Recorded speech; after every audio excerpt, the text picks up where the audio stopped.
1947 में देश में हुए बंटवारे का दर्द बुलाए नहीं बुलाया जाता। बंटवारे के दौरान की चीख पुकार आज भी सुनाई देती हैं।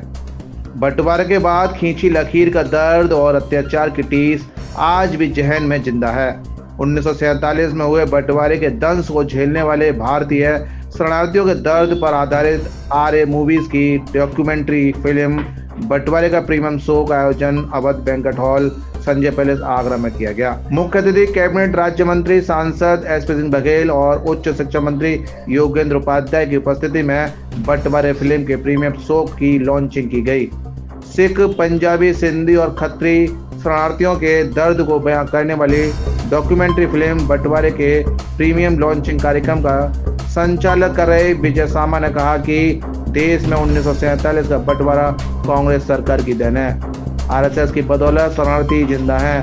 कांग्रेस को शरणार्थियों के दर्द की हाय और श्राप लगा है कि देश कांग्रेस विहीन हो रहा है। सरदे राजकुमार सामा विचार मंच के तत्वाधान में आर्य मूवीज के बैनर तले डॉक्यूमेंट्री फिल्म बंटवारे का दर्द, जिसमें सिख, सिंधी, पंजाबी और खत्री समाज के लोग विभाजन की विभीषिका के शिकार हुए और उनको क्या क्या तकलीफ़ें और दुख और संकट झेलने पड़े, उस सब पर इस फिल्म का निर्माण किया गया है। और ये फिल्म का निर्माण के पीछे जो मूल विचारधारा है वो ये है कि आने वाली पीढ़ी उससे प्रेरणा ले और इस बात को समझे कि ये जो आज़ादी हमको मिली वो कितनी मोल की मिली।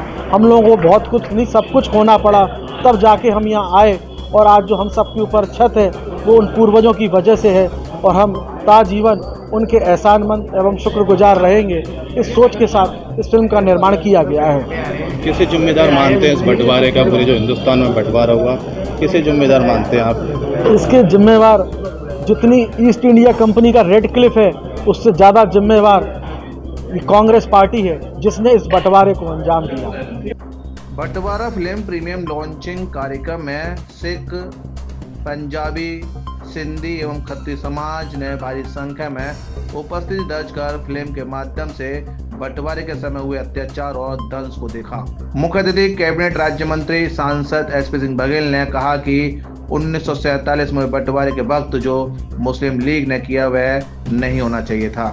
भारत ने तो बंटवारे की शर्तों का पालन किया, लेकिन पाकिस्तान द्वारा बंटवारे की शर्तों का पालन नहीं किया गया और कत्लेआम को अंजाम दिया। यह बहुत ही दर्द भरा और दुर्भाग्यपूर्ण था, लेकिन बंटवारा हमारे बुजुर्गों की सहमति का नतीजा था।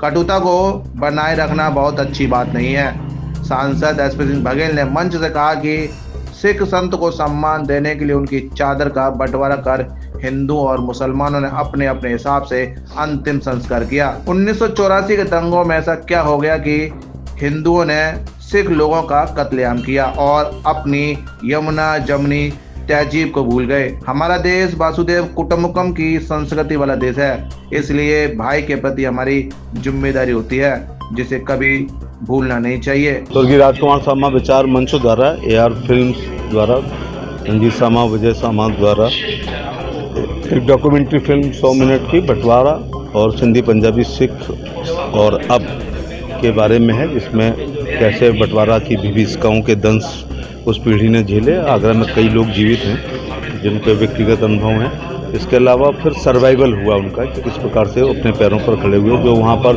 बड़े उद्योगपति थे, जमींदार थे, वो यहाँ पर आके बहुत हल्का काम किए और अपनी मेहनत, मजदूरी से और अपने काम से ही उन्होंने आर्थिक रूप से ये मुकाम हासिल किया। अब वो जब हम नानक जी के मृत्यु पर चादर को आधी आधी करके मुसलमानों ने दफनाया, हिंदुओं ने जलाया, फिर 47 में उन्हीं मुसलमानों ने सिखों को क्यों काटा?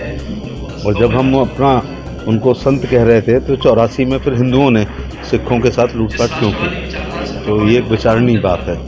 इसलिए हम बच्चों में ऐसे संस्कार डालें कि ये हमारे साझा पुरखे हैं, इनके प्रति हमें हमेशा कृतज्ञता ज्ञापित करनी चाहिए।